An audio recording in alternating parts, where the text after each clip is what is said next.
Bom, então boa noite a todos, sejam todos bem-vindos a mais um aulão do Tax Learning, né? Estamos trazendo aí um assunto de muita relevância para o dia a dia das empresas, que é o compliance tributário, né? Muito com base no plano de fiscalização que a Receita Federal divulgou em 2023, então vamos discorrer sobre algumas ações importantes do plano, e mais para o finalzinho a gente vai falar de algumas ações que as empresas devem observar para que efetivamente elas estejam com o chamado compliance tributário ou em compliance com as regras do fisco. Então, para a gente falar desse assunto, o que é importante a gente entender, né? Primeiramente, o conceito de compliance, né? A palavra em si, a palavra comply, né, que é a palavra que origina a compliance, significa cumprir, executar, satisfazer, estar em conformidade, ou seja, conjunto de mecanismos e procedimentos voltados à proteção da integridade ética da empresa, garantir o cumprimento da legislação e das políticas internas da empresa. Então, quando a gente fala do compliance, como um termo muito mais abrangente, ele significa, né, estar em conformidade com qualquer legislação. Então, pode ser uma legislação regulatória, né, não somente a tributária. Estamos aqui especificamente para falar de qual? Do compliance tributário, que seria estar em conformidade com as normas da legislação tributária, mitigando riscos fiscais ou evitando riscos fiscais. Mas quando a empresa ela especificamente estabelece um programa de compliance, ela quer alcançar também outros segmentos, né? Outras legislações, não somente a legislação tributária. Então, normalmente, o que ela faz? Ela mapeia processos, estabelece o fluxo de processos de cada departamento, qual é a matriz de responsabilidade de cada cargo, para identificar se existe ali algum gap, algum processo que precisaria ser remodelado, de forma que o atendimento dessas regras seja feito a contento, né?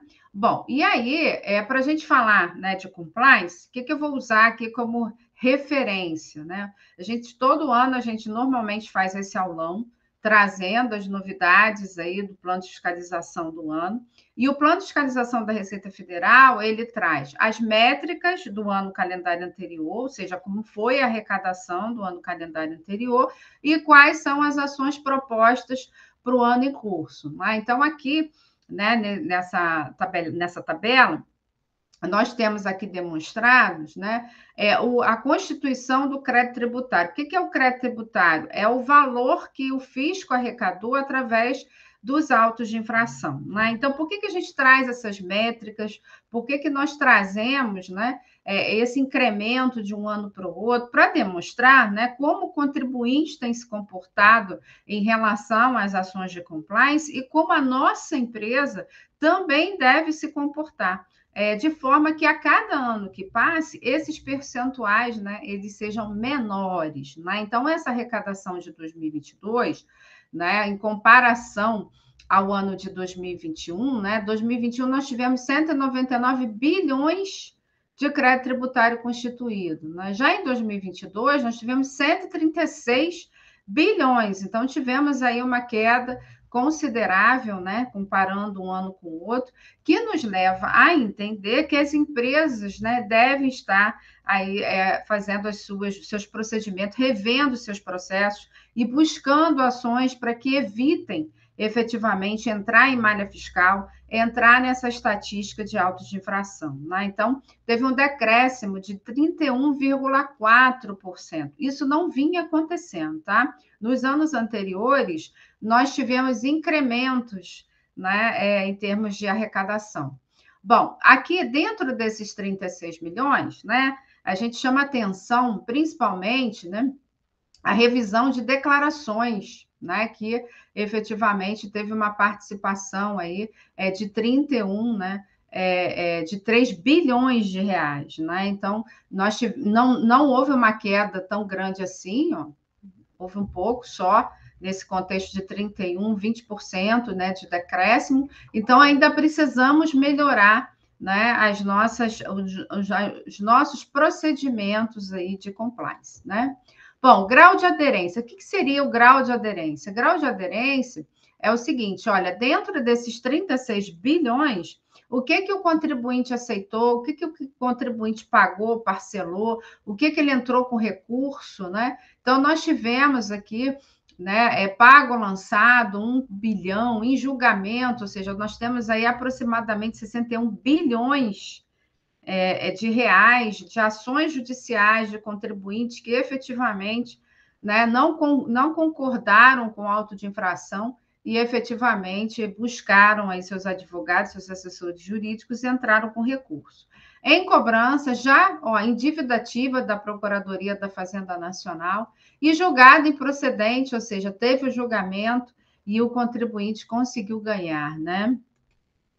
Bem, quando nós temos uma fiscalização, né, e obviamente a identificação de um ilícito tributário, né, de efetivamente um indício de sonegação, falta de recolhimento de imposto, o que pode acontecer também, além da aplicação da multa respectiva, é que o fisco ele faça a chamada representação para fins penais. Então, além do fisco aplicar a multa de ofício, ele pode aqui enquadrar não somente o dirigente ou o sócio, né, como responsáveis tributários. Né? Então, nós também tivemos um decréscimo, né? Se a gente observar que em 2022, temos uma linha decrescente, tivemos 17,3, ao passo que em 2021, né, nós tivemos aqui na casa de 30%, né? Então, nós tivemos aí um decréscimo bem considerável da representação para fins penais, mas precisamos ficar muito atentos, né? Sempre que uma ilicitude ela seja enquadrada, né, como um crime contra a ordem tributária, eu tenho essa questão, né? Eu tenho aí a possibilidade, além de ter a minha multa de ofício, além de ter a ação propriamente dita pelo fisco, eu posso ter um enquadramento daquela ilicitude como um crime contra a ordem tributária. E, para isso, existe a representação para fins penais. Quem são os primeiros notificados, né? Sócios, dirigente, o representante legal perante a Receita Federal e, subsidiariamente, o contador responsável pela assinatura do balanço patrimonial. Então, é muito importante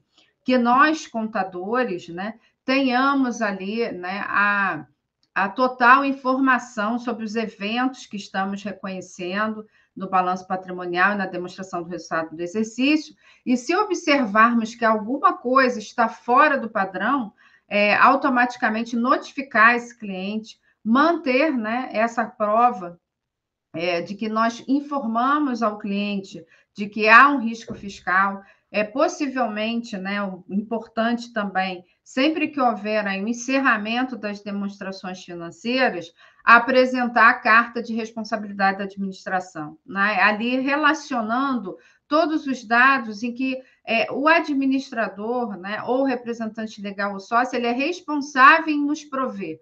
Por exemplo, né, o próprio levantamento do estoque, isso é uma responsabilidade do cliente, não é uma responsabilidade do contador. Então, precisamos provar que efetivamente esse cliente ele seja responsável por esse dado, né? Para que essa representação também não alcance quem é responsável aí pela assinatura do balanço, tá bem? Deixa eu só ver aqui uma coisa. Tá, muito bem. Continuando aqui, né? Falando de fiscalização por segmento, né? Aqui é a estatística que todo ano a Receita Federal ela divulga. Nós temos sempre lá no topo, né? Lá no início, né? Em termos quantitativos, a indústria, né? Com uma representatividade aí de 40%. Na sequência, nós temos aqui o comércio com 20%, as instituições financeiras e depois os prestadores de serviços, né? Então, por segmento de atuação, por segmento de atividade, a indústria, ela, ao longo dos anos, ela sempre tem uma representatividade maior, né? Falando de tributo, né? Como é que fica esse ranking, né? Primeiro lugar, o IRPJ. Segundo lugar, a contribuição social sobre o lucro líquido. Terceiro lugar, o imposto, a contribuição para financiamento da Seguridade Social e a contribuição previdenciária patronal, né? Vem aqui com uma representatividade bem grande. Então, olha, as contribuições para financiamento da Seguridade Social. Então, nós temos aqui, ó, a CP, né, a Contribuição Previdenciária Patronal, 931, né? O PIS e a COFINS, também com uma representatividade aqui bem considerável, e o imposto de renda pessoa física, né? Embora a gente tenha aqui como objetivo falar do compliance tributário nas empresas, né? Mas os procedimentos, as malhas fiscais, elas são bem intensas aí ao longo de muitos anos no imposto de renda da pessoa física, né? O que a gente observa de curva ascendente de um ano para outro, né? Nós temos alguns tributos aqui que, embora não tenham uma representatividade muito grande, mas ao longo do ano eles vêm ali com uma curva ascendente. Por exemplo, o IPI, o IOF, né? E a própria CID, né? Nós vamos ver aí na sequência que nós temos aí dentro do plano de 2023, ações bem específicas aqui para a CID. Bom, planejamento 2023, né? Promoção à conformidade tributária, né? E o fisco aí em 2022 ele criou o projeto Confia, que é o projeto de conformidade cooperativa fiscal, onde o principal objetivo é efetivamente envolver o contribuinte, entender o contribuinte, a gente vai falar um pouquinho mais adiante. A autorregularização através das ações de malha fiscal. Então, há aproximadamente 3 anos, da mesma forma como ocorre com a pessoa física, nós temos também a malha fiscal da pessoa jurídica, sob vários aspectos, né? E a gente costuma dizer que não tem mais aquela história, porque eu vou ser lucro presumido, porque o lucro real é mais fiscalizado. Não.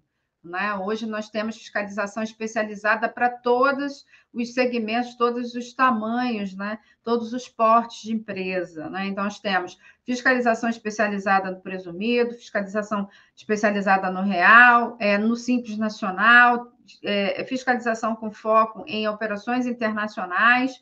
Então, a fiscalização possui seus grupos, né, de auditores fiscais responsáveis por aquele determinado número de contribuintes. Né?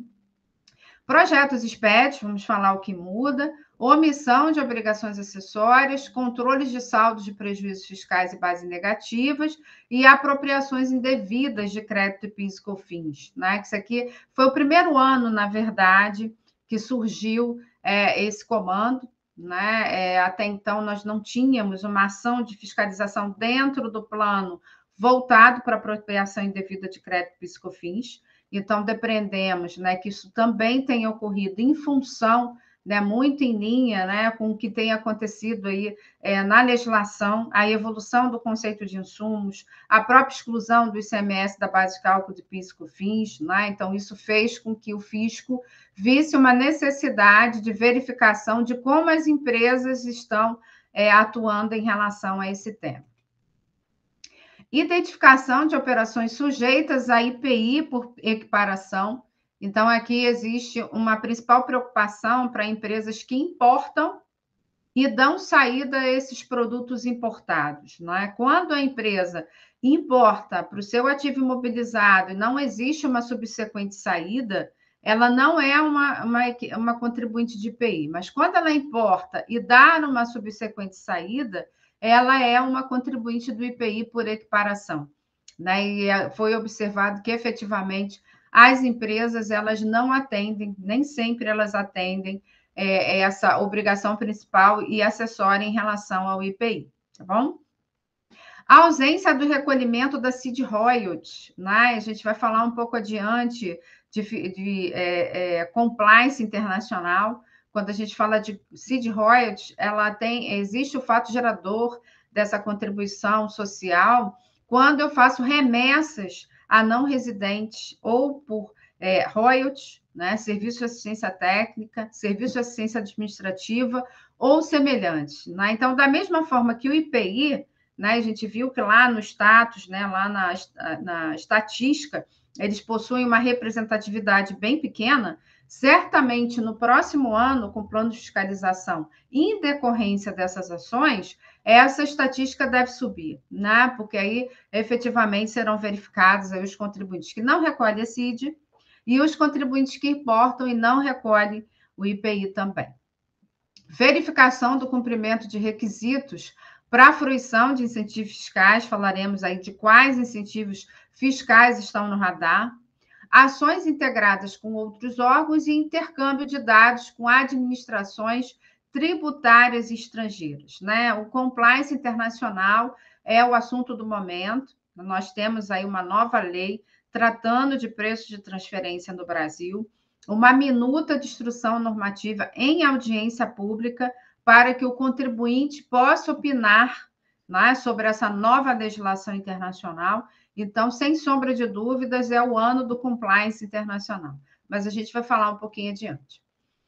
Bom, e aí, né, sem sombra de dúvidas, a gente não tem dúvida que isso vem se estendendo ao longo de vários anos, quem está logo lá no topo, né, dos contribuintes, para efeito de radar de fiscalização, são os chamados maiores contribuintes, o que não significa dizer que os demais também não sejam alcançados pela fiscalização.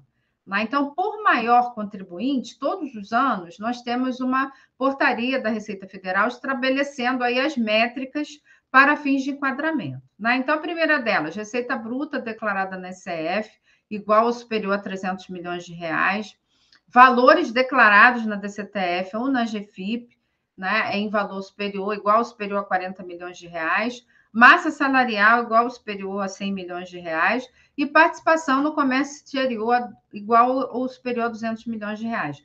Não são cumulativos, né, esses fatores não são cumulativos, então significa dizer que a empresa pode se enquadrar em um ou outro, ok? Bom, e setores econômicos prioritários para 2023, né? Então, nós temos aqui a região fiscal, né? Então, por exemplo, a 7ª região fiscal é a nossa, né? É a do Rio de Janeiro. A 8ª é de São Paulo, né? Então, no Rio, qual vai ser o foco? Empresas de energia, né? São Paulo, empresas de automóveis, né? E nas demais regiões, todas essas atividades aqui previstas, tá? Bom, operação saldo negativo, a gente está exatamente nesse momento, né? Nós temos aí, até que se diga o contrário, até o dia 31, até o último dia do mês de julho, para transmitir a SF, né? Então, o que é o saldo negativo? Sempre que a empresa, efetivamente, ela recolhe mais IR, contribuição social, do que deve, né? Normalmente, principalmente as empresas de lucro real anual, elas são obrigadas a realizar estimativas mensais. E nessas estimativas mensais, eu tenho ali antecipações, né? É muito semelhante ao que acontece conosco na vida de pessoa física, né? Nós temos a retenção na fonte, e lá, por ocasião da declaração do imposto de renda, nós efetivamente fazemos ali a dedução desse imposto pago antecipadamente e vimos o que a gente ainda deve, né? A pessoa jurídica, sempre que ela paga mais, ela não tem restituição, né? Aquele valor pago a maior vira um saldo negativo, tanto do IR como da CS. E esse saldo negativo, ele pode ser utilizado, né, após aí a efetiva transmissão da SF relativa ao ano calendário, para compensar, né, esse saldo com outros tributos federais. Né? Só que o que se observa na prática? Além de inconsistências, né? Porque quando eu vou oficializar essa compensação, através de DICOMP, através de uma DCTF, é que efetivamente essas inconsistências elas aparecem, né? Só que em 2022, nós tivemos 38 procedimentos fiscais, aí, com 32 milhões de lançamentos de ofício, onde foram identificados que, efetivamente, esses saldos não são verdadeiros, né? Então, esses créditos são supostos créditos tributários e não reais créditos tributários. Então, sempre que a gente tem a figura do saldo negativo relativo a anos anteriores, é importante que a gente tenha, antes de utilizá-los para compensar com os tributos federais, que a gente tenha real certeza da consistência desse saldo. Através de quê? Através da revisão das bases fiscais de imposto de renda e contribuição social, para identificar se a gente não tem alguma diferença ou alguma inconsistência. Nesse caso específico, né, a equipe especial de combate às fraudes em compensação de títulos públicos e outros identificou uma organização criminosa que oferecia a empresas de todo o país compensações fraudulentas se utilizando de falsos créditos. Né? Então, foi um pouquinho pior. Mas saindo um pouco desse escopo aqui, né, de fraude, é importante que as empresas, antes de compensar, tenham assertividade em relação aos saldos que elas possuem. Bem? Bom, riscos específicos por produto, por tributos, né?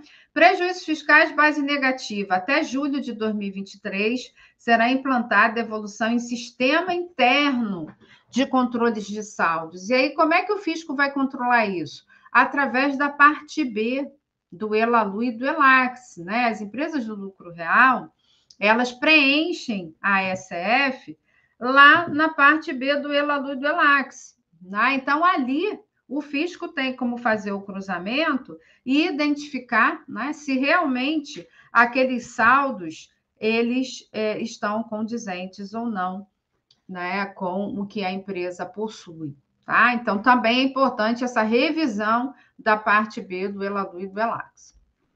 Bem, em relação aos benefícios fiscais, né? Quais são os benefícios fiscais aí que estão no radar, né? Primeiro deles, inovação tecnológica. Em 2023, pretende-se promover ações integradas entre as áreas da Receita Federal para que seja estabelecida estratégia de atuação da Receita junto ao Ministério da Ciência e Tecnologia em relação à disponibilização tempestiva dos pareceres relativos à fruição desse incentivo fiscal.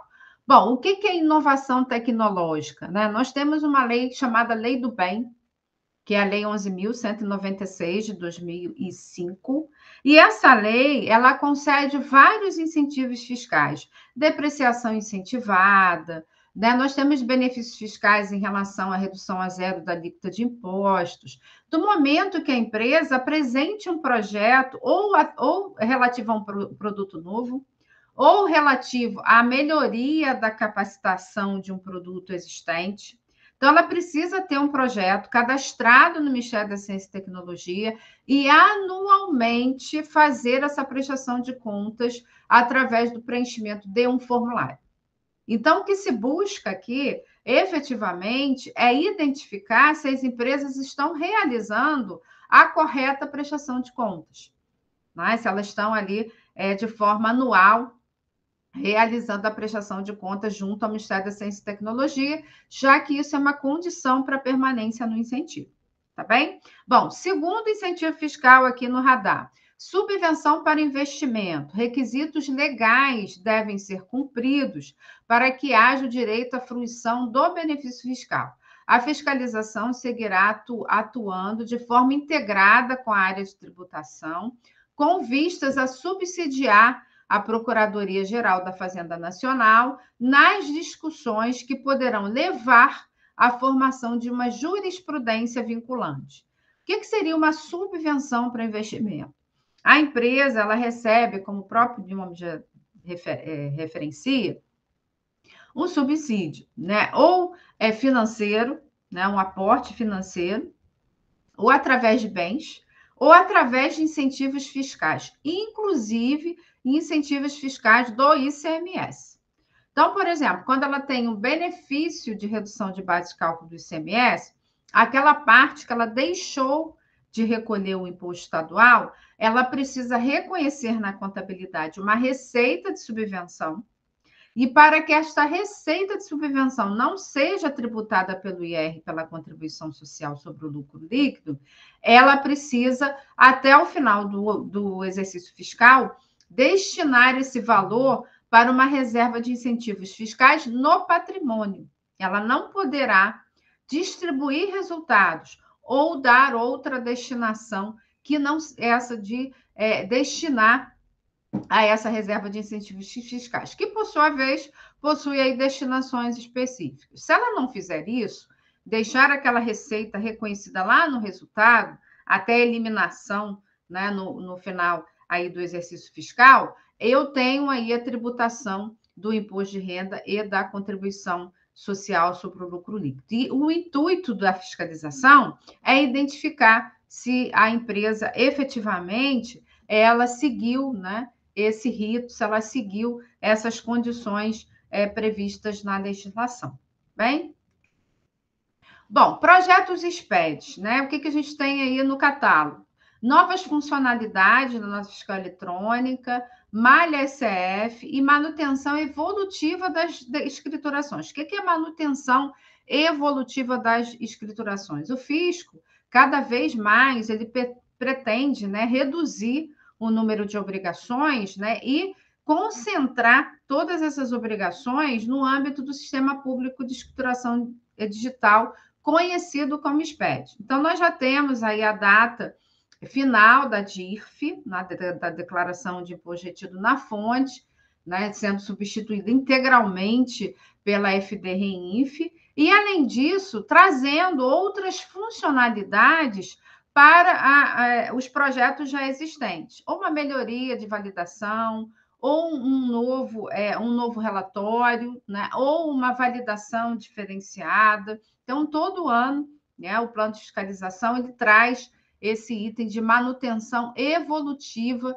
das escriturações, né? A primeira situação, que é relativa à nota fiscal eletrônica, entrada em operação dos seguintes produtos: ambiente de dados nacional, emissor público mobile, app do cidadão, painel administrativo nacional, painel administrativo municipal e portal da nota fiscal de serviço eletrônico.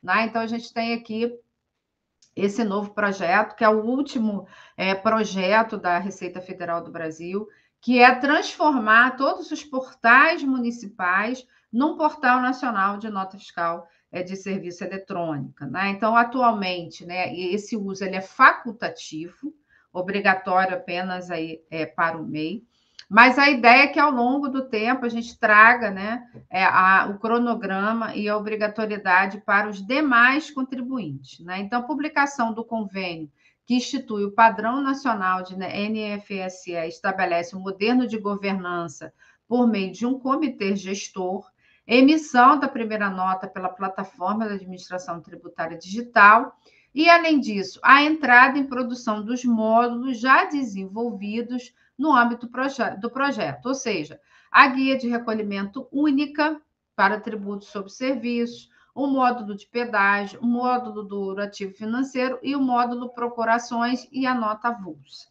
Então, a ideia é encerrar, né, toda essa parte superior aqui do projeto, que está em verdinho, a gente tem os documentos fiscais do SPED, né? E as que estão em azulzinho são as declarações entregues pelo contribuinte no âmbito do SPED. Então, aqui em cima, no verdinho, realmente falta a nota fiscal de serviço eletrônica, para que o fisco tenha mais, né, uma fonte de dados para fins de cruzamentos. Né? Então, realmente é integrar. Nota fiscal eletrônica e conhecimento de transporte eletrônico.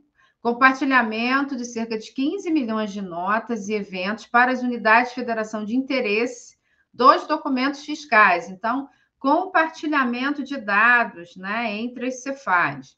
Esse serviço viabiliza os estados o controle e a fiscalização de operações realizadas com contribuintes em sua circunscrição. Distribuição de aproximadamente 15 milhões de notas fiscal eletrônica e 10 milhões de conhecimentos de transporte eletrônico e respectivos eventos para contribuintes que são partes interessadas, possibilitando que os destinatários dos documentos disponham do fluxo automatizado das mercadorias a serem recebidas. Então, também está havendo, né, aí essa mão dupla com o contribuinte para otimizar, né, que os projetos, né, possam ser melhorados de acordo com a necessidade do contribuinte. Por manutenção do Portal Nacional da Consulta Pública de NFE e CTE, sendo que somente no portal da NFE são executadas, em média, 14 milhões de consulta por dia, totalizando aproximadamente 5 milhões de consulta por ano.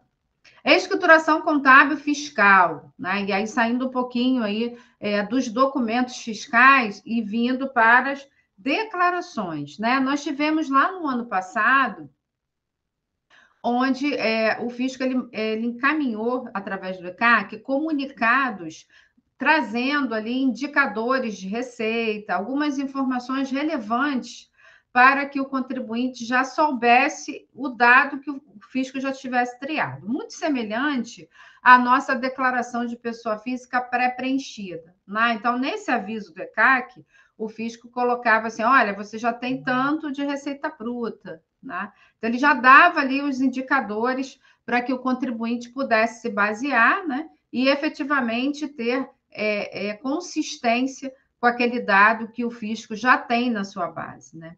E em 2023 repetiu-se essa ação, né? Nós estamos aí em vias do prazo final da SEF, mas essa ação também foi repetida aí para alguns contribuintes, com essa estatística de dados, né, financeiros, para que o contribuinte já, de antemão, saiba e o que o fisco já tenha triado, né? Então, o objetivo aqui foi evitar riscos fiscais, evitar inconsistências no momento que o contribuinte realizasse aí a sua declaração.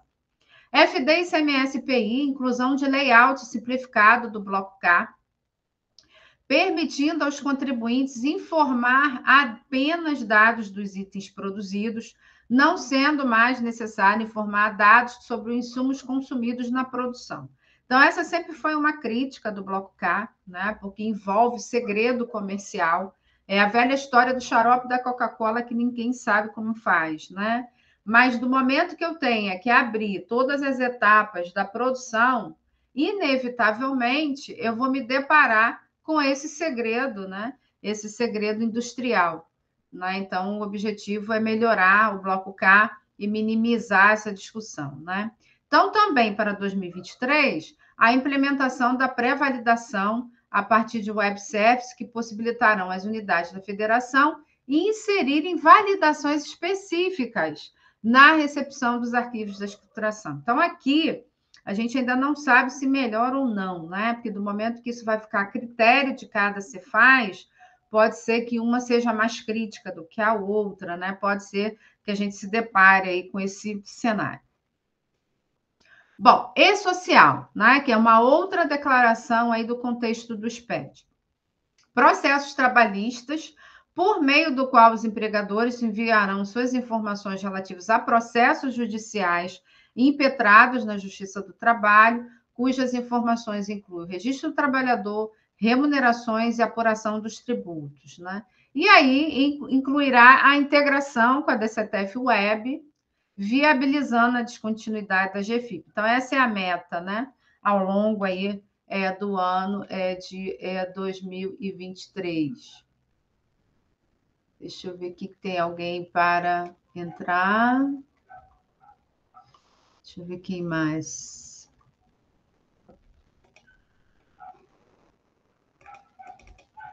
Deixa eu ver se eu consigo colocar. Consigo.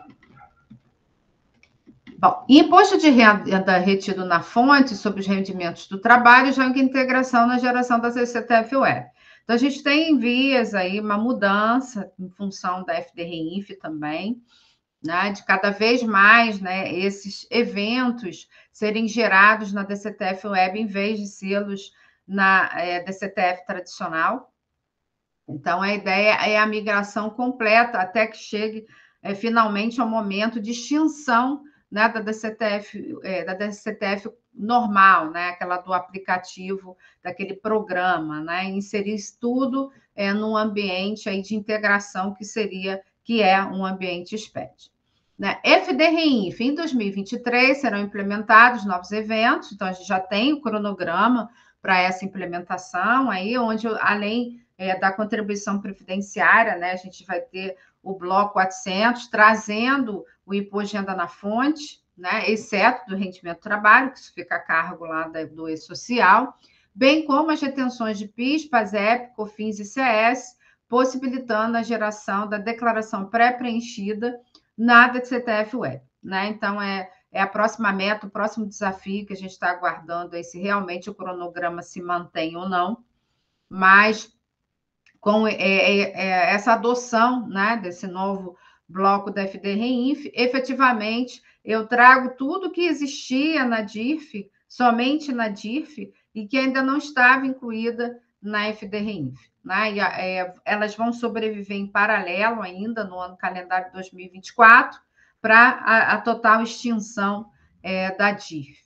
Bem, e em relação às demais escriturações digitais, né, nós tivemos recentemente aí a transmissão da ECD, então a validação cadastral do contador que assina a ECD, então tem um link com o Conselho Federal de Contabilidade, né, no momento que eu vou fazer a assinatura digital, para fins de inaptidão ou não desse signatário. Então, o contador ele precisa estar adimplente com o Conselho Federal de Contabilidade. Né? E isso já tinha sido experimentado no ano passado, né? E a partir desse ano, dessa última transmissão, efetivamente, aí foi um critério um pouco mais exigente, né? Bom, falando de conformidade, nós temos o projeto Confia, né? E, pela Receita Federal do Brasil, que significa conformidade cooperativa fiscal, que pretende o quê? Né? Ser ali, criar uma via de mão dupla com o contribuinte, ou seja, entre as empresas e as administrações tributárias, mantendo a igualdade de tratamento tributário entre contribuintes. Né? Então, analisar os efeitos, né, de determinado tratamento tributário em vários segmentos de atuação. Então, tem esses 5 objetivos, né? Alinhar, né, que é efetivamente aí trazer os interesses da administração tributária versus grandes empresas e formar um grupo de trabalho. Desenhar, que é um modelo de conformidade cooperativa com base nas orientações da OCDE e nas melhores práticas internacionais. Então, muito em linha com o que eu acabei de falar agora há pouco, né? O compliance tributário internacional é a palavra do momento, né? A gente escuta a todo momento aí alusão e comparações de nossas legislações com o que acontece no mundo OCDE. O que é a OCDE? Né? É uma organização para a cooperação de desenvolvimento econômico composta por vários países, em sua maioria países desenvolvidos, e o Brasil ele fez o pleito de ingresso na OCDE em 2017. E desde então, ele vem trazendo para a nossa legislação tributária modelos adotados lá fora, né, para que efetivamente esteja em linha com esse padrão. Né? Então, nós tivemos aí a própria reforma da Previdência, estamos tramitando a reforma tributária com o intuito, né, de ter um imposto único, com o intuito de nos igualarmos efetivamente com o padrão internacional, né? Nós sabemos que lá fora nós não temos ICMS, IPI, ISS, né? Contribuição para o PIS, COFINS, nós temos o IVA, né? E temos aí a PEC 45, provavelmente vai ser tema do nosso próximo aulão. Estamos aguardando só amadurecer, né, a tramitação da PEC lá no Senado, mas assim que a gente tiver, certamente, aí o texto final do Senado, nós teremos um aulão, né, já baseado no texto final. Então, tudo isso com que olhar, né? De sentar lá na cadeirinha do OCDE. Tivemos recentemente a nova lei de preços de transferência, né? Temos uma minuta de instrução normativa para normatizar, então certamente também teremos mais à frente aí um aulão sobre isso, quando nós tivermos o texto final da IN. Então, assim, tudo converge para a adesão do padrão OCDE, né? Bom, testar um modelo em um grupo pequeno de empresas voluntárias através de piloto com objetivo de validação e aperfeiçoamento. E para isso, né, o Fisco tem realizado reuniões, a última foi em São Paulo, para poder criar esse canal com os contribuintes. Implementar o programa de conformidade cooperativa inicialmente para um grupo pequeno de empresas interessadas e expandir, né, progressivamente, né, para um número maior de empresas na medida, né, que haja aí adesão e de acordo com a capacidade operacional. Então, se vocês quiserem saber mais sobre o projeto Confia, existe uma apresentação da Receita Federal lá na página.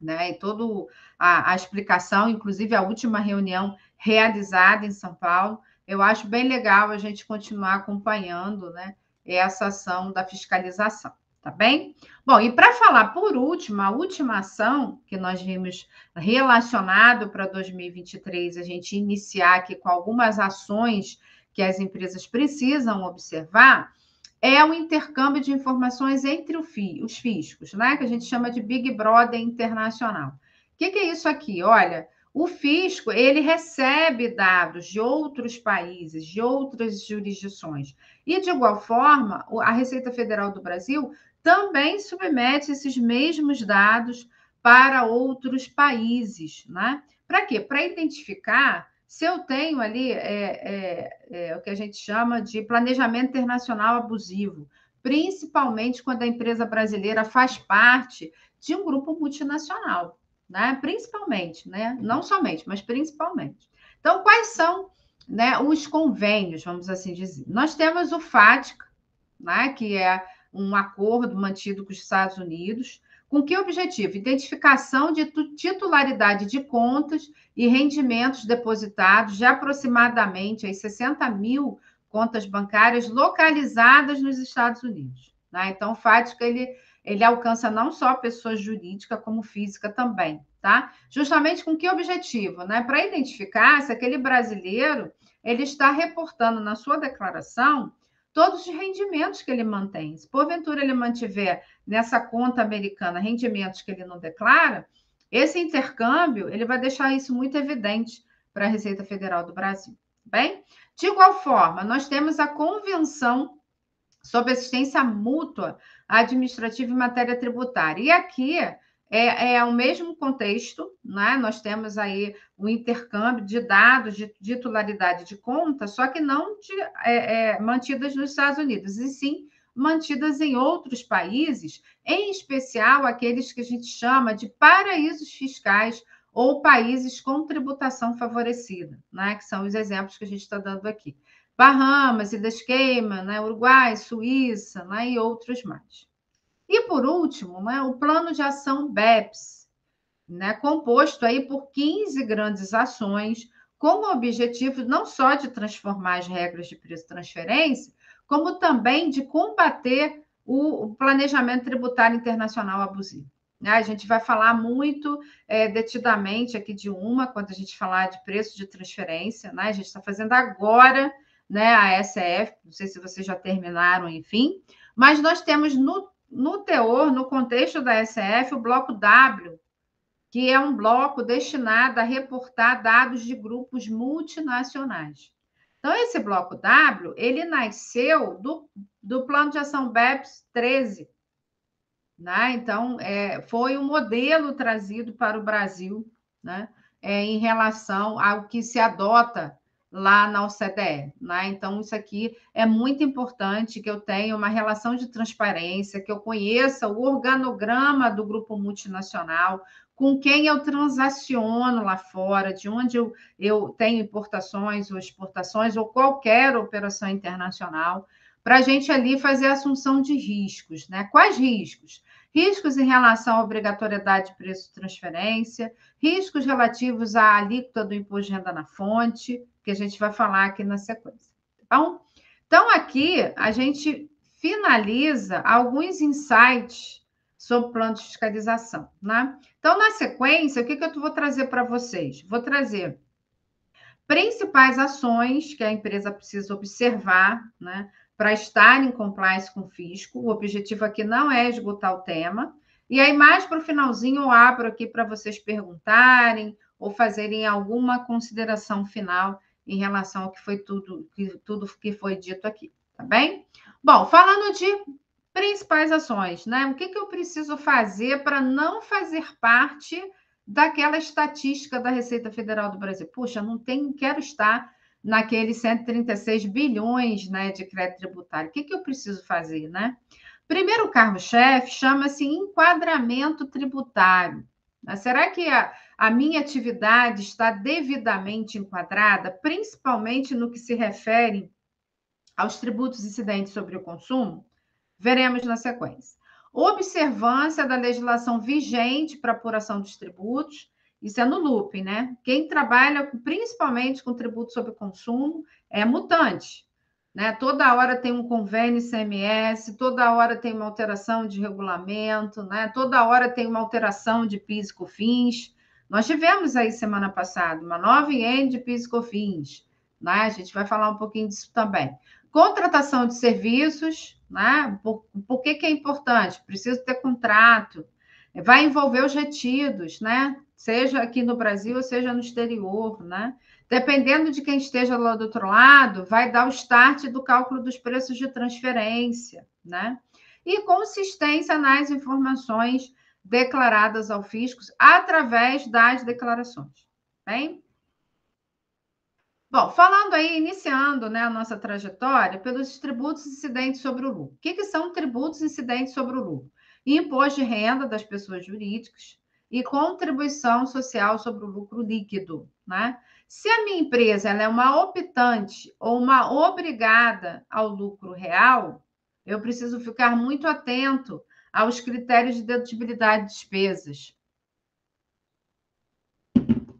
Principalmente, né, se no contexto dessas contas de resultado, eu tenho gastos com dirigentes, né? Normalmente, gastos com dirigentes ficam lá no radar da Receita Federal do Brasil, né? Muitos deles, né, devem compor remuneração indireta para fins de retenção na fonte e até mesmo para dedutibilidade desse gasto. Então, preciso estudar lá, a partir do artigo 311 do Regulamento do Imposto de Renda, quais são as despesas dedutíveis ou não. Se não forem dedutíveis, eu preciso adicionar ao cálculo do IR, né? Ajustes em decorrência da legislação contábil e controles por subcontas. Por que isso é importante? Sabemos que o fisco ele desconstrói, né, o que a contabilidade trouxe, né? Então, todo novo evento que impacte o meu resultado do exercício, eu tenho ganho de valor justo, eu tenho ajuste a valor presente. Isso não pode impactar as minhas bases de tributação. Então, se a minha contabilidade ela não evidenciar de forma clara esses eventos, eu não vou saber fazer esses ajustes. Então, é muito importante que eu evidencie, olha, isso aqui é um evento decorrente da norma contábil. Olha, esse evento aqui precisa ter subconta distinta para ser dedutível ou não ser tributável agora, né? Então, isso é muito importante que a empresa acompanhe, né? Então, o nosso livro de apuração do lucro real, ele se tornou um pouco mais robusto. Por quê? Porque eu tenho ajustes em decorrência puramente da legislação tributária e ajustes em decorrência da legislação contábil, né? Composição do saldo negativo. A gente acabou de falar de uma ação de fiscalização em relação ao saldo negativo. Então, preciso ter exatidão. Aquela conta que eu vou criar lá no ativo, saldo negativo do IR, saldo negativo da CS, precisa estar devidamente conciliada, né? Porque eu sei que a partir dali ela sofre atualização monetária que vai efetivamente causar no meu resultado uma receita financeira, por sua vez, né, sujeita às bases de tributação, né? Taxas de depreciação e amortização. Aqui é aquela questão, qual é a taxa que eu utilizo? Não me preocupo, porque é o sistema que calcula. Muito em linha com o que a gente falou ali no final. Parâmetro dos sistemas. Eu preciso entender que taxa de depreciação é essa que eu estou usando. É lá do anexo 1 da IN 1700? É taxa de fiscalização, de depreciação para fins fiscais? Não, a minha empresa fez uma análise, fez um estudo e ela usa uma taxa de depreciação para fins contábeis. Ok, mas o encargo de depreciação calculado com base nessa taxa fica maior do que o calculado com base na taxa aceita pelo fisco? Fica. Você tem um laudo do Instituto Nacional de Tecnologia? Não tem. Então, você precisa adicionar a diferença.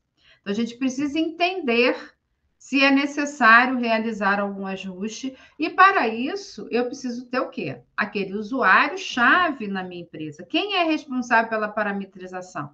Quem é responsável pelos parâmetros? Será que as taxas são aquelas que estão lá no anexo 1 da IN 1700?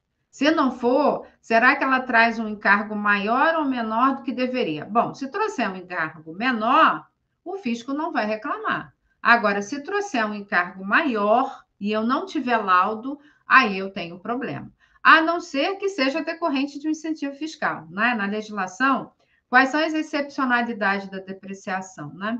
Primeiro, quando eu tenho laudo do Instituto Nacional de Tecnologia, que normalmente acontece muito com as empresas de telecomunicações, né, que sofrem obsolescência. Segundo, quando eu tenho a depreciação incentivada, prevista na legislação de incentivos fiscais. Terceiro, quando eu tenho a acelerada, também prevista na legislação. Se eu não me enquadro nessas excepcionalidades e eu tenho o cálculo pela contabilidade maior do que eu teria pelo fiscal, eu preciso adicionar a diferença, tá bem? Bom, regime de reconhecimento das variações cambiais. Nós temos a opção, né? Ou regime de caixa, reconheço quando liquidar a operação que lastreia aquela taxa de câmbio, ou competência na medida que incorrer na minha contabilidade. Se eu escolhi o caixa, o regime de caixa, eu preciso ser assertivo na minha DCTF ao informar no mês de janeiro qual é o regime de reconhecimento que eu vou adotar. Não pode ter erro. Se eu vou adotar regime de caixa, a minha DCTF do mês de janeiro precisa ter regime de caixa. Se eu errar o dedo, né? Escolhi lá o Joãozinho para fazer a DCTF. Ele foi lá, assinalou a competência em vez de caixa, todo o efeito, né, acumulado lá da parte B do Elalu e do Elax, eu vou precisar realizar no último dia útil do ano calendário anterior. Tem feito retroativo, né? Então é bem gravoso, né? Então a gente precisa ficar bastante atento aí com essa conciliação, Elalu versus DCTF.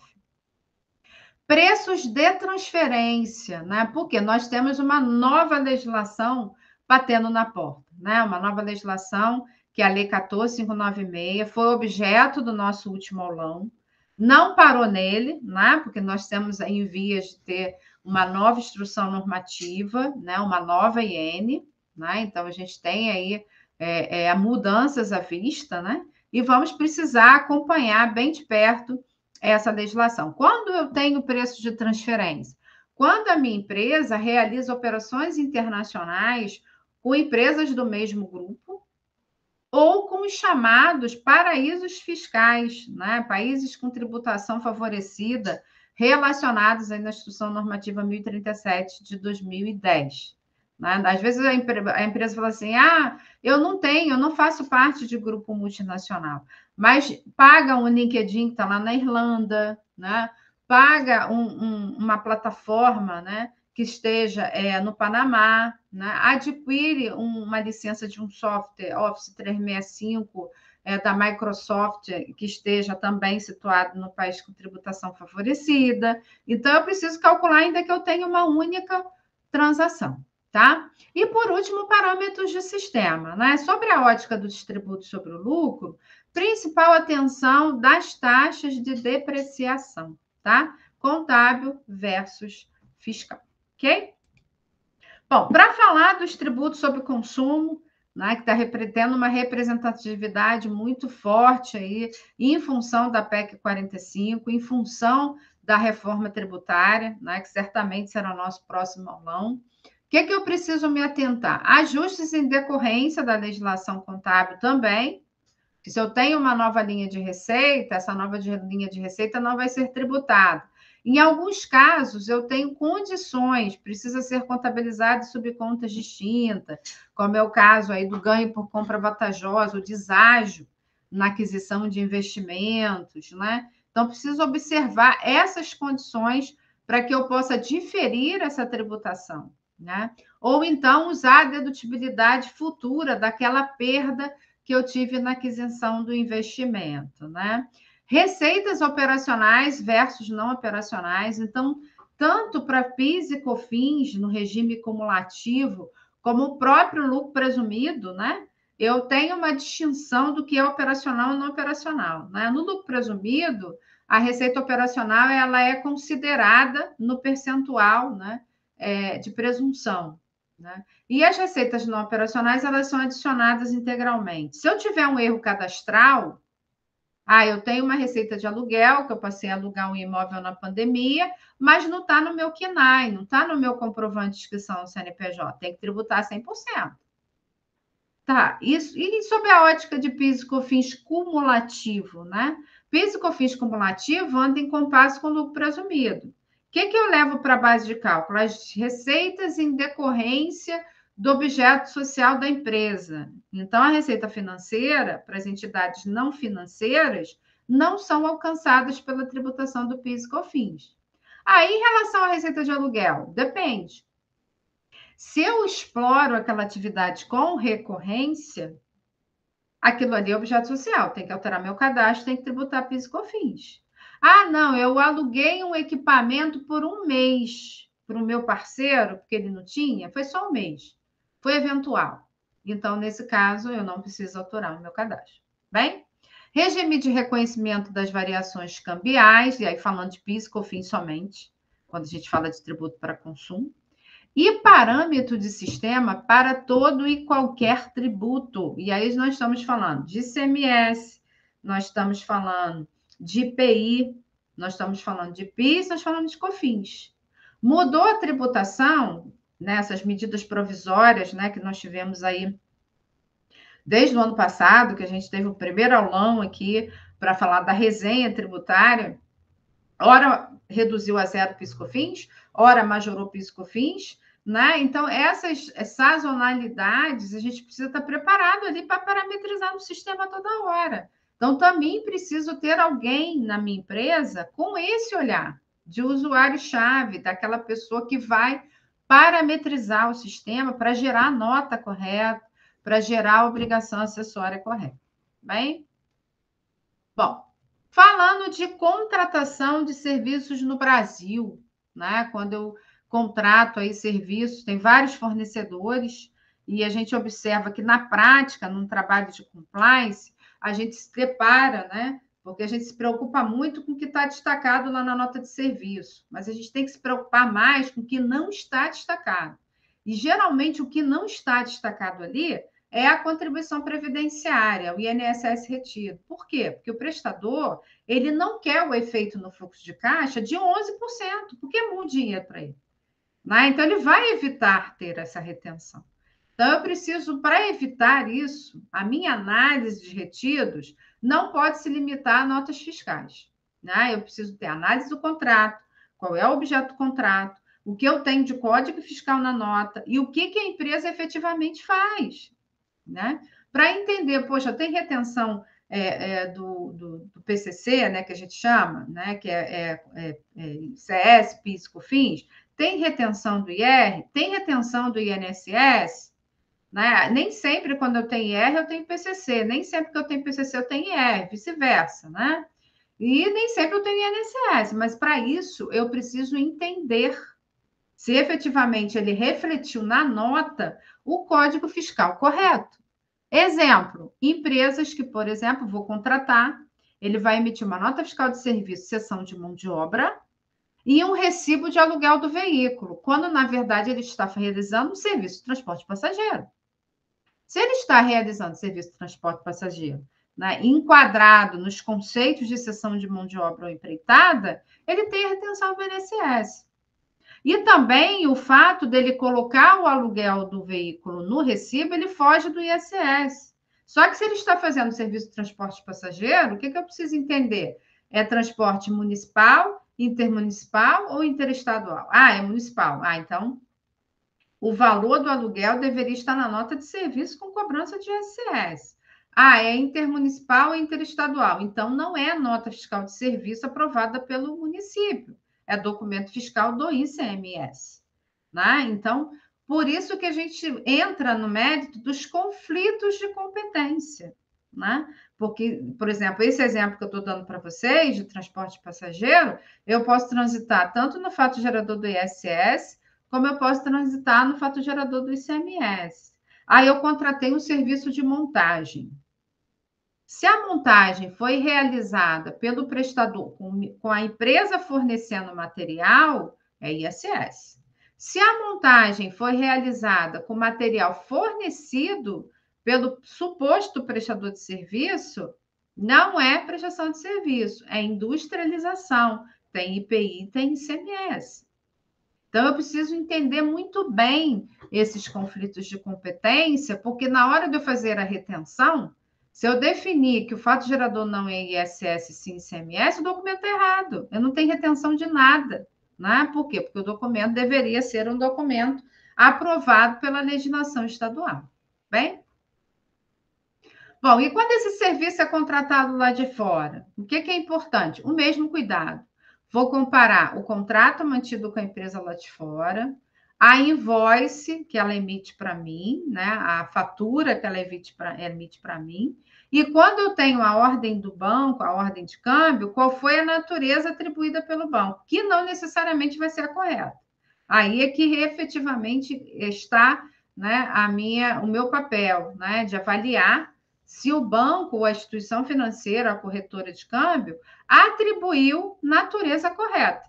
Porque, senão, isso pode acionar um gatilho para incidências tributárias que eu não teria com a natureza que está lá no câmbio.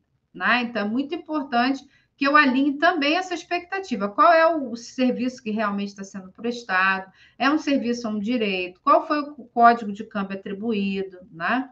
Com a nova lei de câmbio, que a gente falou aqui no aulão da resenha tributária, no início do ano, nós tivemos aí uma atribuição de responsabilidade para o cliente. Então, é cada vez maior a responsabilidade da empresa em dar essa informação para o banco. Ela provê essa informação para o banco. Qual é o código do câmbio, qual é a natureza, qual é a tributação, além do IR-fonte. E quando a gente fala de tributação federal, o que é importante a gente entender? A regra de conversão para a base de cálculo dos tributos federais não é a regra de conversão do câmbio. Eu preciso utilizar, né, a taxa de câmbio de venda na data da contratação. Então, vou olhar lá em cima no canto superior direito, a data da contratação do câmbio. Vou consultar o site do Banco Central do Brasil, qual é a PETAX de venda, ou a PETAX do segundo dia imediatamente anterior a que for maior. Como nós estamos aí em época, né, de redução de taxa, né, cada dia nós temos aí oscilação, melhor dizendo, pode ser que eu tenha problemas, né? Porque se o segundo dia imediatamente anterior a PETAX de venda for maior, e não corresponder à que está lá na conversão do câmbio, eu estou com uma base de cálculo menor do que eu deveria. Tá? Então, essa regrinha de conversão, ela precisa ser observada. Incidências tributárias, né? Sob a ótica dos federais, IR-fonte, CID, PIS e COFINS, cada um com seu fato gerador. Né? O IR-fonte, disponibilidade jurídico-econômica do rendimento. A CID Royalties, que está lá no holofote do plano de fiscalização desse ano, eu tenho pagamento de royalties. O que são royalties?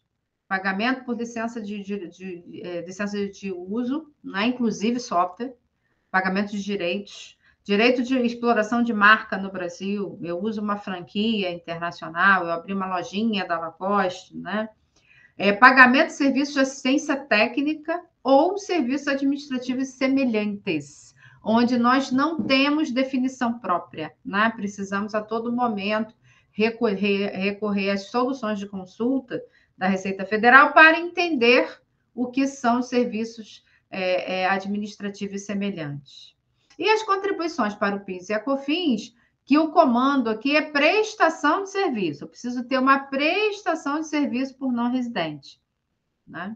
E, por último, o ISS, que aí, efetivamente, o regramento vai ser o do município do tomador do serviço. Né? Então, vou precisar entender como é que a legislação daquele município determina, né? Qual é a base de cálculo, como é que é a regra de conversão, mas sempre voltado para a lista de serviços lá da Lei Complementar 116 de 2003. Então, se eu contrato esse serviço exterior e essa prestação está relacionada, né, nos itens da lista de serviços da Lei Complementar 116, eu sou responsável tributário, eu tenho que calcular o ISS, tá? Muito bem, ainda falando de PIS e COFINS, a gente tem um ingrediente importante, que é o resultado do serviço, né? Serviços contratados e realizados no exterior, né? Realizados no Brasil ou realizados no exterior, quando o resultado ele é identificado no Brasil, né? Então, nós temos também esse ingrediente aí do resultado do serviço. Bom, especificamente para IR, que é o mais difícil da gente calcular, né? A gente acha assim, o IR é calculado pelo banco. Às vezes sim, mas precisamos identificar se está correto, né? Primeira regrinha, né? Se eu remeto para o exterior o valor cheio, vou pagar eu contratei um fornecedor exterior por R$ 1.000, vou fazer a remessa por R$ 1.000. Para eu calcular o IR, eu preciso fazer o chamado cálculo por dentro. Então, se a alíquota é 15, eu divido 1.000 por 0,85. Se a alíquota é 25, eu divido 1.000 por 0,75. Isso eleva a minha carga tributária final de 15 para 17,65 e de 25 para 33,33. Então, a gente sempre recomenda que a empresa, ao contratar esse prestador, se houver acordo de dupla tributação com o Brasil, e aí ele pode sim compensar lá fora, né, esse imposto retido na fonte, que faça a remessa pelo valor líquido. Por quê? Porque a tributação no Brasil vai ser menor. Existe acordo de dupla tributação com o Brasil? Se existe, eu posso ter uma tributação menor que 15, posso ter uma tributação maior do que 15, ou posso até não ter tributação, dependendo aí se eu esteja pagando um royalty, um serviço de assistência técnica para esse não residente. Então, eu preciso sim estudar os acordos de dupla tributação. E, por último, não menos importante, né? Operações com paraísos fiscais, né? Então, os países com tributação favorecida ou regimes, os países com tributação favorecida relacionados no artigo 1º da IN 1037, a alíquota é sempre 25%. E nem sempre o banco ele adota esse procedimento. Então, a gente precisa efetivamente revisar esse processo. Bom? E aquisições de serviços e direitos através de cartão de crédito internacional. Por quê? Porque eu posso ter ali na fatura, né, a conversão de moeda e eu preciso saber qual é a natureza desse pagamento. Pode ser que eu esteja pagando uma licença de software, né, lá para, como eu usei como exemplo, para a Irlanda. E aí eu vou ter IR 25, né? Salvo se o acordo de tributação, enfim, trouxer alguma determinação. Então, eu preciso ter muito cuidado, porque normalmente o pagamento do cartão fica lá no financeiro, e dificilmente o financeiro, ele pede ajuda para o tributário, bate lá na portinha e fala assim, tributário, vê aqui para mim se tem IR, se tem CIS, se tem PIS, se tem COFINS, se tem ISS. Geralmente, quando é câmbio fechado pelo banco, o financeiro pede ajuda, né? Mas quando é o pagamento da fatura, normalmente ele paga a fatura e vida que segue, ele não consulta, né? Então precisamos entender. Normalmente TI, RH, né, costuma contratar bastante aí serviços e direitos através de cartão de crédito internacional. Bom, e aí saindo um pouco da obrigação principal, né, para a gente fechar as principais ações e abrir aí para vocês perguntarem e a gente poder interagir mais. Falando de obrigações acessórias, cruzamento, né? Nós vimos ali agora há pouco, né, na estatística do plano de fiscalização, a representatividade, né, da revisão de declarações. Como é que o fisco faz revisão de declarações? Apertando o botãozinho do SPED. Né? Não precisa ter trabalho, porque os dados eles se cruzam ali na plataforma do SPED, né? Então, receitas, eu tenho receita na FD Contribuições, que é a declaração que eu reporto, né, a apuração do PIS e da COFINS. Eu tenho receita na FD Fiscal, e aí eu estou falando mais das receitas sob a ótica do faturamento. Eu tenho receita declarada na contabilidade através da SCD, na apuração do imposto de renda através da SF, aí eu falo da totalidade delas, e eu tenho os documentos fiscais que são utilizados para essa finalidade aqui, né? Então, na medida que eu tiver dentro do SPED a nota fiscal de serviço eletrônica, eu completei esse cruzamento. né? Eu vou identificar aqui se todas as notas foram reportadas adequadamente nas suas plataformas, né? Então, eu já tive uma fiscalização do IPI por conta de um programa extrator de XML não trazer uma determinada nota aqui para a base da FD Fiscal, FD ICMS-PI. Né? Quando a empresa ela tem muita volumetria de notas, esse vale desse extrator, desse sistema que traz o XML da Cefaz para dentro do próprio RP da empresa, é preciso ter muita cautela, né? Porque se eu tiver alguma inconsistência, algum erro, eu deixo de declarar receita, né? Então, isso é muito importante. Bom, tributos retidos na fonte, né? Então, já risquei aqui a DIF, por quê? A DIF só vai até o ano calendário 2024, né? Porque depois todos os fatos, todos os eventos ficam somente na FD-REINF. Isso vai ser uma mudança de cultura, vai ser uma mudança no nosso dia a dia, porque a FD-RINF é mensal, né? Então, teremos que reportar mensalmente todos os eventos, inclusive RPCC, né? E também os pagamentos ao exterior, os pagamentos aos não residentes, que até então nós declarávamos anualmente, né, na DIF, né? A gente não tinha o mês a mês, como a gente vai ter na FD-REINF, né? Então, nós temos aí os retidos na FD-REINF, né? Nós temos os retidos no E-Social, nós temos os retidos na ECD, né? Obviamente, aí declarados, a TCTF, ela se entrelaça com todos, eu nem citei ela aqui, porque a TCTF se comunica com todos, né? E quando nós tivermos a nota fiscal de serviço eletrônica, completou também esse cruzamento, né? Porque aí eu vou ter também a informação dos dados, né? De serviços tomados, declarados, a própria prestação de serviço da empresa, né? Operações internacionais, né? Ciscoserve, que foi extinto, mas enquanto perdurar a vigência dessa base no prazo prescricional, essa base pode ser utilizada para cruzamento com dados em outras obrigações acessórias. DIRF, ECF, Cisbacen. Né? Então, temos a ECF, nós temos vários registros que reportam pagamentos para o exterior, recebimentos para o exterior, quaisquer pagamentos e recebimentos, né? Que nós temos aí no Y520. Nós temos pagamentos e recebimentos de royalties, serviços no Brasil e exterior, né? Que nós temos aí o X450, relativo a pagamentos, X430, relativo a recebimentos. Então, a gente tem vários registros na SCF que se comunicam com a própria, entre si, né? Registros que se comunicam entre si. E se comunicam com outras obrigações acessórias também. Ok? Bom, e saindo desse diagrama, né, de cruzamento, o que é importante a gente também lembrar? Comprovação documental, tá? Temos o prazo prescricional para manutenção de todos os documentos relativos aos eventos realizados pelo contribuinte. Os documentos em idioma estrangeiro devem ser traduzidos para o vernáculo. O que é ser traduzido para o vernáculo? Ter tradução juramentada e ter aí o registro no cartório de títulos e documentos. Sem isso, não tem validade perante a fiscalização da Receita Federal do Brasil, tá? Notas fiscais devem estar suportadas por contratos de prestação de serviços. Isso é extremamente importante. Antes, a fiscalização só exigia nota.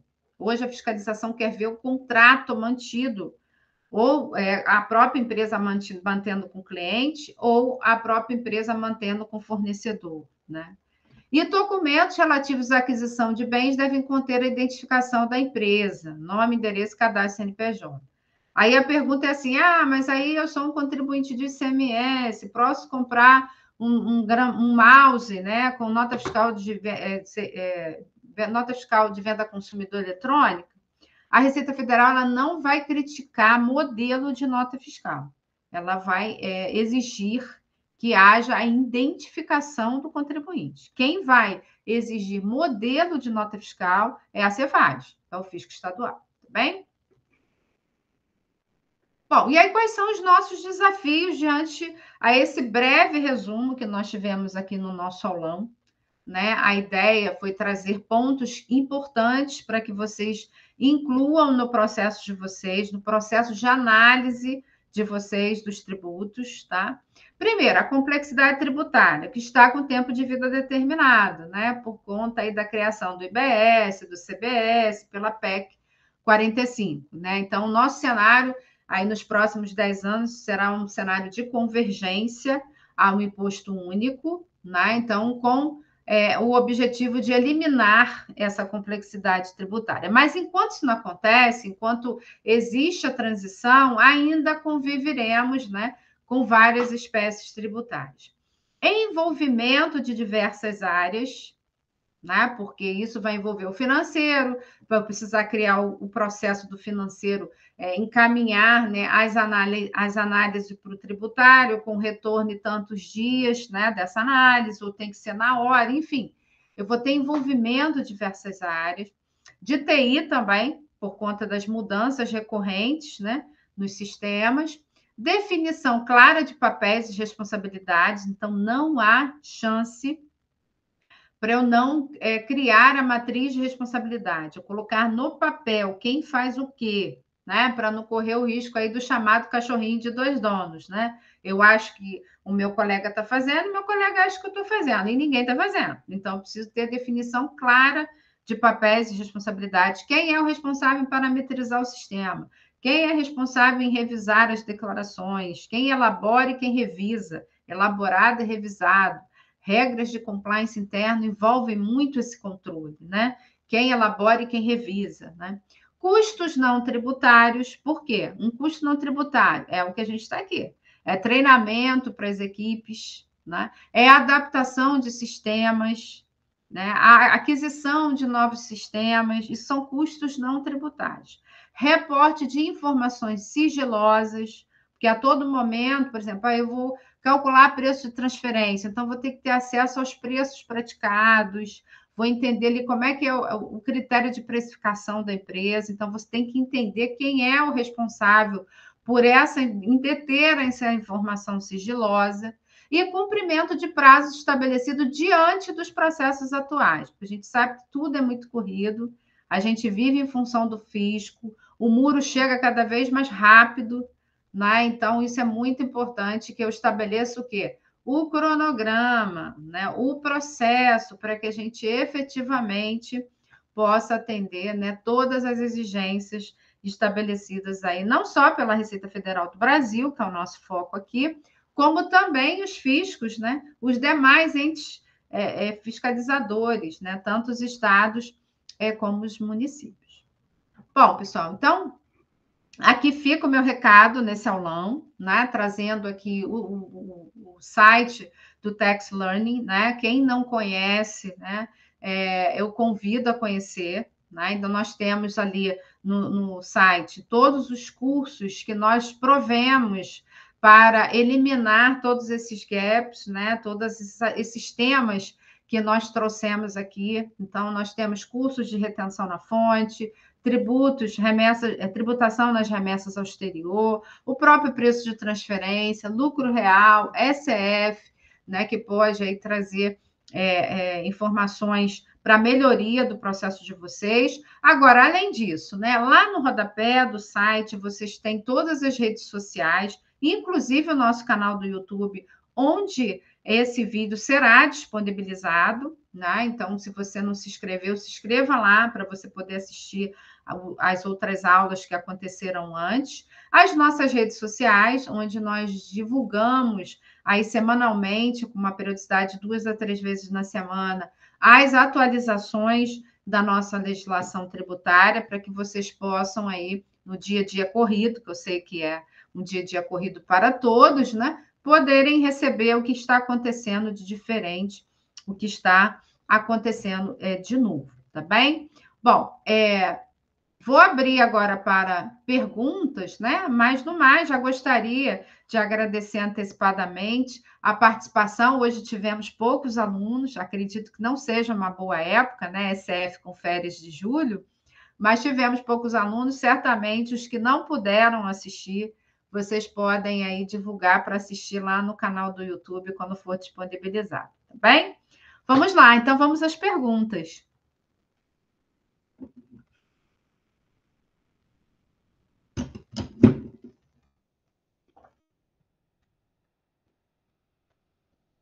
Tem dúvidas?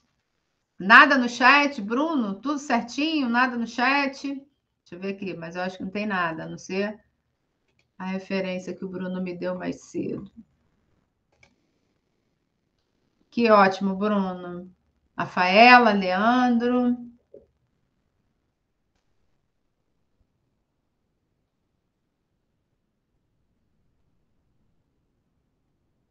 Bom, então, esse material ele vai ser disponibilizado lá no grupo, como sempre, né? O grande diferencial de vocês participarem do grupo, né? Como eu não sei como vocês tiveram acesso à aula, é vocês receberem esse material lá no grupo do WhatsApp, tá? Então, as nossas redes sociais têm o link, caso vocês tenham recebido o link da palestra por alguém, tanto no LinkedIn como no Facebook, vocês têm acesso ao link, ao link do grupo, tá? A gente vai disponibilizar. E quando o aulão estiver no YouTube também, aí para vocês avisarem aos colegas de vocês, tá bom? Então, desejo uma boa noite a vocês, tá? Muito obrigada aí pela participação. E até a próxima, tá bom? E até a próxima.